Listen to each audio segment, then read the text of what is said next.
আজকের ভিডিওটিতে আমরা জানব কিভাবে এই সোশ্যাল মিডিয়া অ্যালগরিদম আমাদের প্রতিটি লাইক, কমেন্ট ও শেয়ারকে একে একে বুঝে নেয় আর আমাদের সোশ্যাল মিডিয়া অভিজ্ঞতাকে একদম তাদের ব্যবসা কেন্দ্রিক করে তোলে। আর এই সব কিছু জানার পর আপনি হয়তো অবাক হয়ে যাবেন আর ফেসবুক, ইউটিউব অ্যালগরিদমকে একদম নতুন চোখে দেখা শুরু করবেন। প্রথমে আসুন বুঝে নেই অ্যালগরিদম কি। খুব সাধারণভাবে বলতে গেলে অ্যালগরিদম হলো এমন কিছু নিয়ম যা একটি নির্দিষ্ট সিস্টেম অনুসরণ করে একটি নির্দিষ্ট কাজ সমাধান করে। সোশ্যাল মিডিয়ার ক্ষেত্রে এই নির্দিষ্ট কাজটি হলো ব্যবহারকারীদের সবচেয়ে বেশি সময় তাদের প্ল্যাটফর্মে রাখা। এর কারণে ফেসবুক, ইউটিউব, ইনস্টাগ্রাম সহ সকল সোশ্যাল মিডিয়ার অ্যালগরিদম আমাদের প্রতিটি ক্লিক ট্র্যাক করে আমাদের ব্যাপারে সবকিছু জেনে নেয় আর আমাদের পরবর্তী ক্লিক কী হতে পারে সেটা আন্দাজ করে আমাদের যতটা সম্ভব অ্যাপে রাখার চেষ্টা করে। এই অ্যালগরিদম আপনার নিউজ ফিডের পোস্টগুলো এলোমেলোভাবে দেখায় না, বরং প্রতিবার যখন আপনি কোনো পোস্টে লাইক, কমেন্ট করেন অথবা শেয়ার করেন তখন অ্যালগরিদম আপনার সম্পর্কে আরও কিছু শিখে নেয়। আর যত বেশি আপনি কোনো পোস্টের সঙ্গে ইন্টারেক্ট করেন অ্যালগরিদম তত বেশি নিজেকে পরবর্তী সময়ের জন্য আপডেট করতে থাকে, যেন আপনাকে আরও বেশি আপনার পছন্দের কন্টেন্ট দেখিয়ে তাদের ব্যবসা বাড়ানো যায়।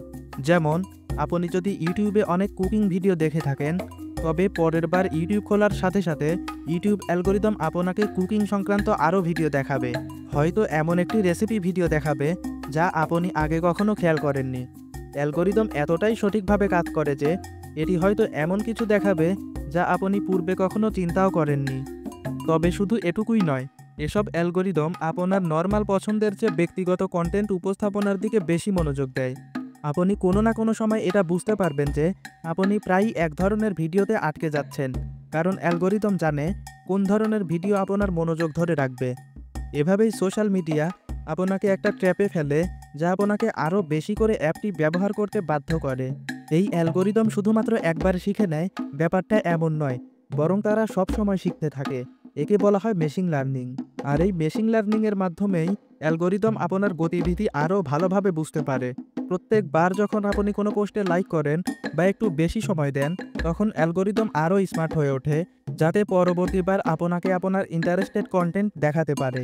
যদি অ্যালগরিদম জানে যে ইমোশনাল কন্টেন্ট আপনার মনোযোগ ধরে রাখে, তাহলে আপনি অনেক বেশি এমন পোস্ট দেখতে থাকবেন যা কোনো না কোনোভাবে আপনাকে আবেগপ্রবণ করে তুলবে, সেটা আনন্দজনক, দুঃখজনক অথবা বিতর্কিত যাই হোক না কেন। অ্যালগরিদমের এই কয়েক ধাপের প্রচেষ্টার ফলস্বরূপ কিছু কিছু সময় আপনার কাছে আপনার নিউজ ফিড এতটাই কাস্টমাইজ মনে হবে যে আপনার মনে হবে এই কন্টেন্টগুলো যেন শুধুমাত্র আপনার জন্যই তৈরি করা হয়েছে। তবে সত্যি কথা হলো, আপনার যা করা উচিত তার চেয়েও এই অ্যাপগুলো আপনাকে এমন কিছু দেখানোতে বেশি ব্যস্ত যা আপনাকে আরও বেশি সময় এই অ্যাপে ধরে রাখবে। এই অ্যালগরিদম এতটাই শক্তিশালী যে সেটা আমাদের আচরণ ও দৃষ্টিভঙ্গি পরিবর্তন করে ফেলতে পারে। আর একটা সময় পরে অ্যালগরিদম আপনার জন্য এমন একটি জগৎ তৈরি করতে পারে যেখানে আপনি আপনার ভালোর জন্য আর নতুন কিছু চিন্তা করতে পারবেন না। তখন আপনাকে ঠিক সেটাই দেখতে বাধ্য করা হবে যেটা অ্যালগরিদম আপনাকে দেখাবে। তাই সময় থাকতে এখন থেকেই আপনি আপনার নিউজ ফিডের উপরে নিয়ন্ত্রণ রাখার চেষ্টা করুন। পরের বার যখন সোশ্যাল মিডিয়া ওপেন করবেন তখন কিছুটা সময় নিয়ে ভেবে দেখবেন এটাই কি সেটা যেটা আপনার সময় নিয়ে দেখা উচিত, নাকি অ্যালগরিদম আপনাকে অ্যানালাইসিস করে এমন কিছু দেখাচ্ছে যা আপনার সময়কে শুধু নষ্টই করে চলেছে।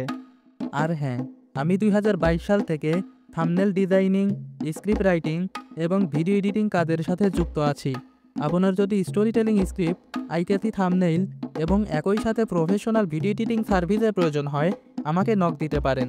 আপনি শুধু টপিক সিলেক্ট করে দেবেন, আমি নিজেই স্ক্রিপ্ট লিখে দিব। আপনি স্ক্রিপ্ট চেক করে অ্যাপ্রুভ করলে আমি নিজে আপনার ইচ্ছামতো ভিডিও এডিট করে আইক্যাচি থাম্বনেল ডিজাইন করে দেব। কম খরচে একই সাথে সকল সার্ভিস নিতে চাইলে ইনবক্স করতে পারেন। বাকি কথা ইনবক্সে হবে। ধন্যবাদ।